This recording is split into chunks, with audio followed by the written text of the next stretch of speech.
The lies went on for a long time. Reading about it now may seem funny, but behind those lies was an attempt to be somebody. I see it in the homeless people I work with. I can't tell you how many dramatic stories I've heard from people trying to justify why they were on the street. You'd hear things like, "My wife and 3 children were burned to death in a house fire. I survived, and after that I was too messed up to work. I got depressed, lost everything, turned to alcohol, and here I am." When you did get the truth out of them, you'd find out that they stopped going to work because they couldn't be bothered, or they were caught stealing and got fired. Even though they were at the bottom of the pile, they wanted me to think they led more interesting lives. Lying can even be dangerous. I used to run a youth group around Shepherd's Bush. Every Friday night we had a disco in a council hall. The council wanted us to have the disco because of all the youngsters who were hanging around doing nothing. The first night seemed to be going well. I met a young, fit-looking lad. He was always bobbing around throwing punches that stopped just an inch from your face, but it didn't annoy me. He boxed for a local club, and he looked and talked as though he knew how to handle himself.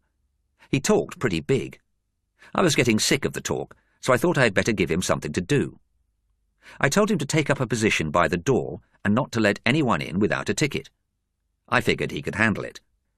As I walked across the floor, I suddenly saw a horrible sight. A boy had pulled a knife out and had it poised over the back of another boy. I jumped sideways and grabbed the hand with the knife. The shout went up, "Bundle!" meaning fight. And suddenly boys from the street who didn't have a ticket poured in. It became a mass fight. Windows were broken. The police were there within minutes. The boy who had tried to stab the other boy had gone, and I had the knife. When things calmed down, I looked for the boxer, as we called him, but he had also disappeared. He hadn't stopped the boys coming in and starting the brawl.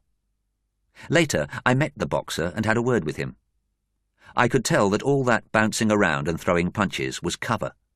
He was trying to cover up the fact that he wasn't the hard person he wanted to be.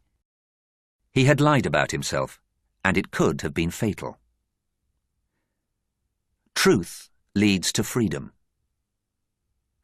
One of the films I really love is Being There. The book and the film are so simple and beautiful. The leading role in the film is played by Peter Sellers. His character, Chauncey Gardiner, cannot lie. He has lived in a house with an old man all his life. He is a simple person whom the old man has tried to protect from the world. You might call him a bit slow.